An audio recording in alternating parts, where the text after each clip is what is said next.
A company which normally makes car components says it will soon be producing up to 1 million face masks every week. Ortins, which has factories in Tamworth and Rugby, has adapted a material normally used for heat and sound insulation in cars to make the masks. It's allowed them to bring back some of their 200 furloughed staff to increase production.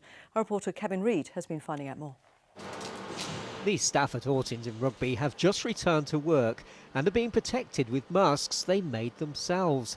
They normally produce components for the car industry, but were furloughed. We could have navel-gazed and been miserable, but we weren't. We looked at what's the opportunity, what can we do for our society we're living in, what can we do to protect our business and keep the employment of my staff.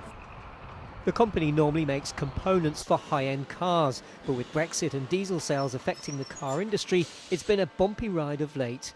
So they're pleased to have a trick up their sleeve.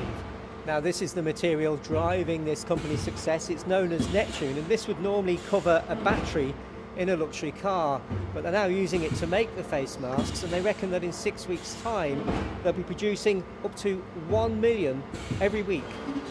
Soon it will be all hands on deck. And not only do they have a patent for Neptune, they make it themselves at another of their factories in Tamworth. The first customers we had were some care homes and some hospices, but we are now supplying to a lot of manufacturing companies who are really concerned about how to bring their people back to work safely. We also supply online.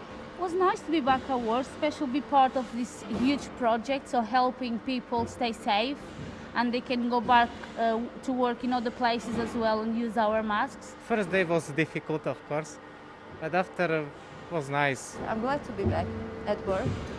Yeah, because we've been a long time at home, so it's great.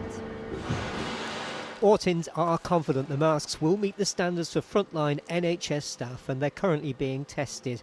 But they're also reshaping their business, such as the expected demand. Kevin Reid, BBC Midlands Today, Rugby.